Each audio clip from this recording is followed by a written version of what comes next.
Buenos días, amigas y amigos. En este video observamos cómo Jesús pregunta a sus apóstoles cuál es la opinión que de él tienen. Veamos qué es lo que sucede. Señor, quiero ir contigo y perder mi vida por amor a ti. No me atrae la cruz, pero creo que tú eres mi Dios, mi Salvador, mi amigo y fiel compañero que ha estado y estará conmigo en todos los momentos de mi vida. Por eso, con mucha fe, esperanza y amor, quiero tener este momento de oración.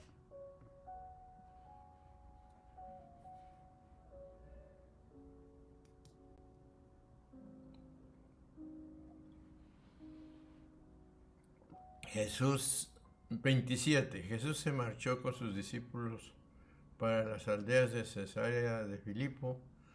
Por el camino hizo esta pregunta a sus discípulos: ¿quién soy yo? Según el decir de los hombres.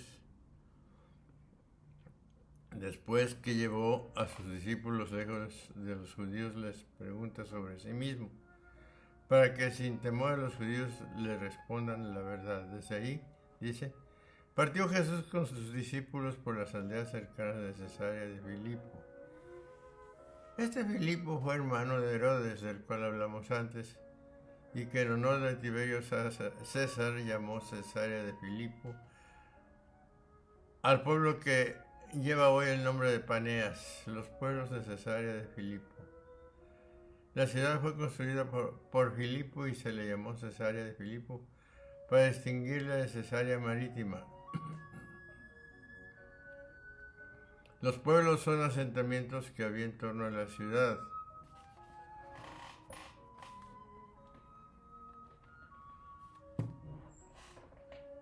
¿Quién dice la gente que soy yo? La pregunta general de Jesús prepara la que más concretamente dirigirá a sus discípulos en 8:29. También nos presenta el tema de las enseñanzas que se imparten a lo largo del camino, la cristología y sus implicaciones para el discipulado. Y en el camino les hizo esta pregunta: ¿quién dicen los hombres que soy yo?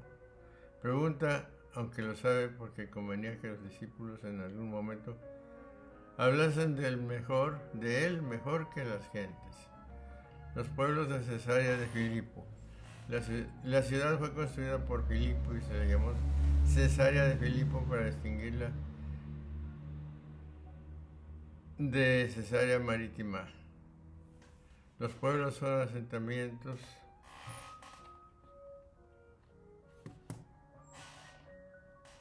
que había en torno a la ciudad. ¿Quién dice la gente que soy yo? La pregunta general de Jesús prepara la que más concretamente dirigirá a sus alumnos en 8:29. También nos presenta el tema de las enseñanzas que se imparten a lo largo del camino, la cristología y sus implicaciones para el discipulado.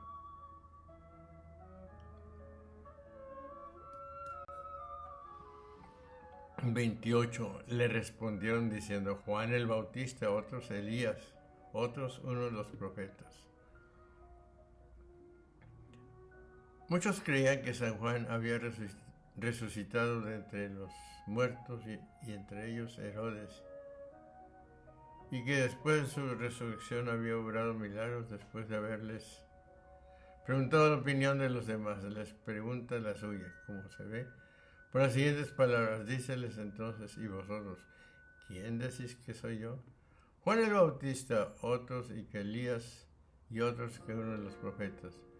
Las mismas conjeturas que encontramos en la referencia a la ejecución del Bautista por Herodes Antipas en 6, del 14 al 16. El título de Mesías no aparece entre las opiniones que la gente tenía sobre la identidad de Jesús.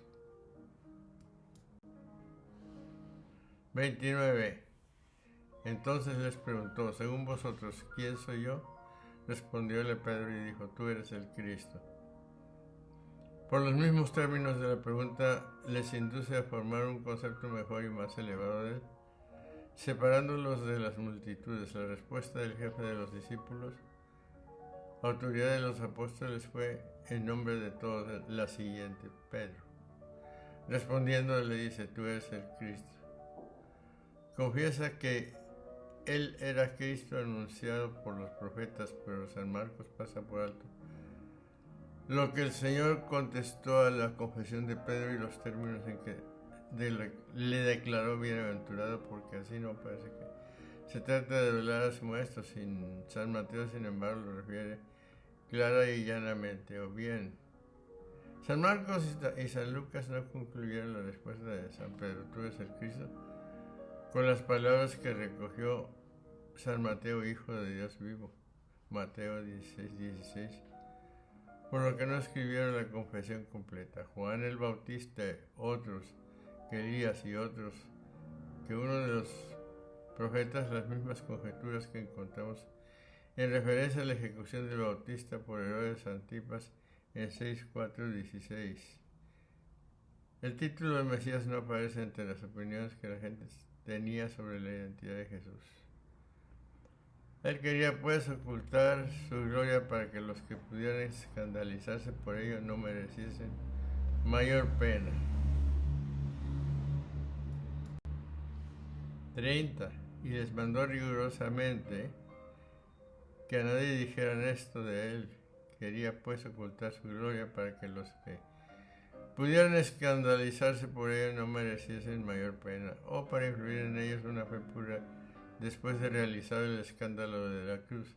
Después de la pasión y poco antes de la ascensión les dijo, id y enseñad a todas las gentes. Mateo 28:19.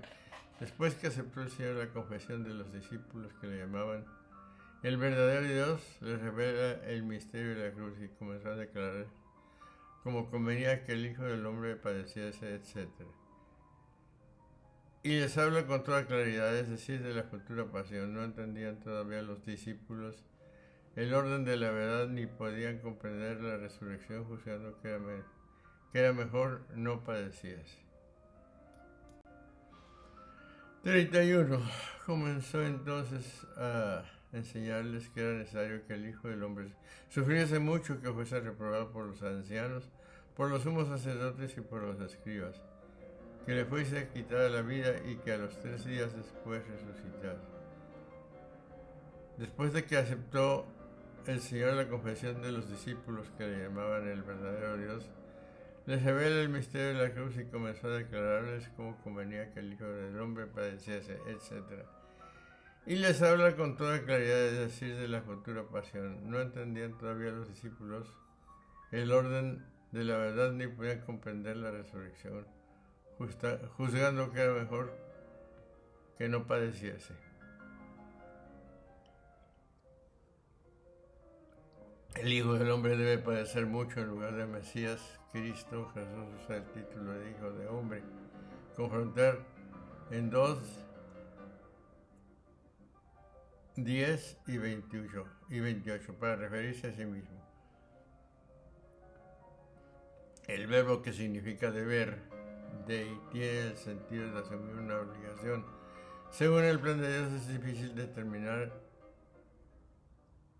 hasta qué punto las palabras de estas 3 predicciones de la pasión, 8:31, 9:31, 10:33, 34, habían sido influidas por los acontecimientos que tuvieron lugar posteriormente. Con toda seguridad hay una influencia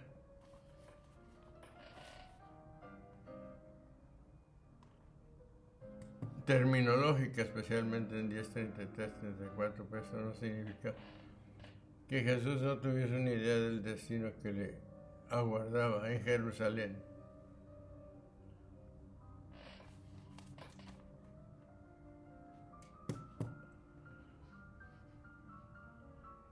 Por los ancianos, los jefes de los sacerdotes y los escribas, no hay referencia alguna a los fariseos.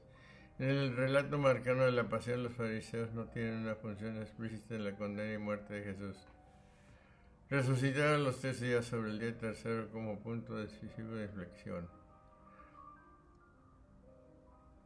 Confrontar con Oseas 6:2, con Jonás 1:17 y 2:10. Este trasfondo veterotestamentario hace posible que Jesús hablara de su exaltación futura, aunque es probable que no lo hiciese tan explícitamente como lo hace en la forma presente del texto.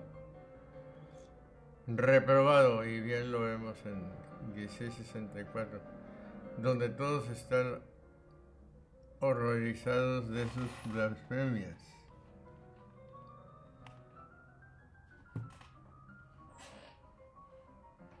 Nosotros gentiles, más que nadie debemos agradecerle, pues fue para abrirnos la puerta de la salud.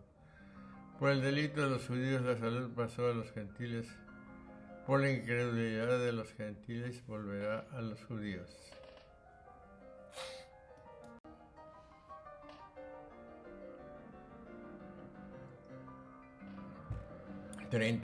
Y les hablaba abiertamente. Entonces Pedro, tomando la parte, empezó a reprenderlo.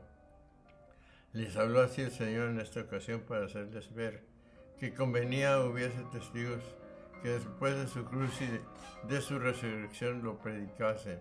De nuevo el fogoso Pedro se atrevió solo entre todos a cuestionar. Pedro entonces, tomando la parte, comenzó a reprenderle diciéndole: sé propicio para ti, Señor, mas eso no sucederá. Dijo esto movido por su afecto y buen deseo, como si quisiera decir: esto no puede ser, y mis oídos se resisten a oír que el Hijo de Dios ha de ser muerto. Hablaba con toda claridad, con anterioridad. Jesús puso fin a las especulaciones sobre su identidad con la exigencia de silencio. 33. Pedro, él, volviéndose y viendo a sus discípulos, increpó a Pedro y le dijo: vete de mí, Satanás, porque no sientes las cosas de Dios, sino las de los hombres. ¿Cómo es, pues, que gozando de una revelación de Dios cayó tan pronto San Pedro y perdió su estabilidad? Pero diremos que no es de admirar que ignorase esto, no habiendo recibido revelación sobre la pasión. Sabía por revelación que Cristo era Hijo